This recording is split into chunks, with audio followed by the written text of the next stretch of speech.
lahat ng opisina ng gobyerno na nagbibigay ng lisensya, siyempre pag na-late ka o kaya nag-expire ang inyong lisensya, siyempre meron tayong tinatawag na surcharge. Merong surcharge. So, magkano po ang surcharge na ini-impose ng NTC? Sa NTC po, nag-impose kami ng 50% surcharge kung expired siya ng kahit isang araw lang po. Isang araw na mag-expire o hanggang ano yan, hanggang before 6 months, a day before 6 months. 50% of the license fee, ang additional surcharge na. However, kung expired siya ng 6 months to 1 year, 100% ang magiging surcharge niya. So, ano naging epekto niyan? So, ang nangyari dyan is nadodoble yung binabayaran nating license fee for that year. Kasi, magbabayad ka na ng license fee, also, magbabayad ka pa rin ng 100% of the license fee as surcharge. So, nadodoble po.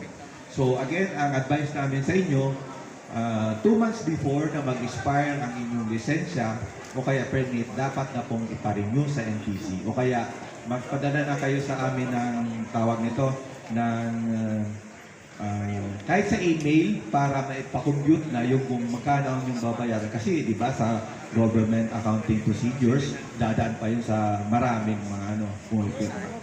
So, para hindi tayo abutan ng expiration. Department Order Number 11, it is the general rules and regulations for the construction, installation, establishment or operations of radio stations and the construction, manufacture, possession or ownership and control, purchase, sale and transfers of radio transmitter or transceivers in the Philippines. So, marami po ang dinidiscuss dito. Ito po yung dinidiscuss natin dito sa ating seminar network. NTC Memorandum Circular 708858. Ito yung pagkakaroon natin ng RLM certificate for land mobile radio service. Kasi before, bago ka pa hintulutan na mag-operate ng isang radio, kahit yung walkie-talkie gamit nyo, is kailangan pumasa kayo, may exam ang paggamit ng radio. So, maraming bumabagsak. Kaya gumawa ang NTC ng Memorandum Circular para mapagbigyan ang lahat ng gumagamit ng radio, maging sa private o government entities pa man yan, para mabigyan sila ng authority na gumamit ng radio. So, ito po, seminar na lang. Ito yung RLM na ito. So, isumada natin yung ating mga kailangang lisensya. So, bago bibili, kailangan natin permit to purchase. Kung in possession natin yung radyo, kailangan natin permit to possess. Kung yan ay base radio o kaya fixed radio, kailangan natin ng construction permit for that. And also, ito ang tatandaan nating dalawang document na hinahanap namin kapag nag-i-inspection kami ng isang radio station. Radio station license, dahil ito yung lisensya ng radyo, and also radio operator certificate o kaya RLM certificate ninyo. Kasi ito yung lisensya ng tao na gumagamit ng radyo.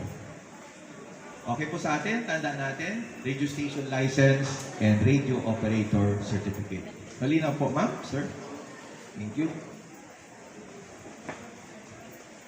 So, i-discuss pa natin further ang permit to purchase. So, bago nga bibili ng radyo, kailangan nating kumuha ng permit to purchase galing sa NTC. So, magpapile po kayo doon sa aming opisina ng permit to purchase. Mag-a-apply kayo ng accomplish kayo ng form for permit to purchase. So, dapat doon sa permit to purchase nyo, nakalagay o kaya nakasaad kung sino ang bibili ng radyo. Saan yung address niya? Anong klaseng radyo ang kanyang bibilhin? Ilang klase? Ilang base? Ilang portable? Ilang mobile ang inyong bibilhin? Nakasaad po din yan. And also, bibigyan na kayo ng frequency assignment ng NTC. Nakalagay na po yan.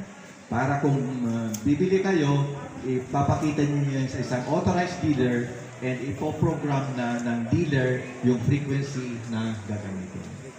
Of course, dapat irmado po siya ng aming director para maging valid siya. Ngayon, meron na kayong permit to purchase pa lang ganyan. Pwede na bang mag-abang sa Lazada sa sale ng 4-4 sale o kaya Shopee? Di ba merong ano yung pag end of the month? Payday sale ng Shopee o kaya Lazada. Meron na kayo, ayan. Malinaw, meron na kayo nitong permit to purchase. Merong sale sa Lazada ngayong March 30. May payday sale sa Shopee. Pwede ba tayo mag-abang? Doon tayo bibili ng radyo? Hindi, tama si ma'am. Bakit ma'am? Dahil yung mga nagbebenta ng radyo sa Lazada is walang dealer's permit. So yun po ang hahanapin natin. Although meron na tayong permit to purchase, dapat yung bibilhan nating radio dealer is meron po siyang dealer's permit. Otherwise, magiging illegal pa rin yung purchase po natin ng radyo. Malinaw po, Sir Ma'am. Thank you.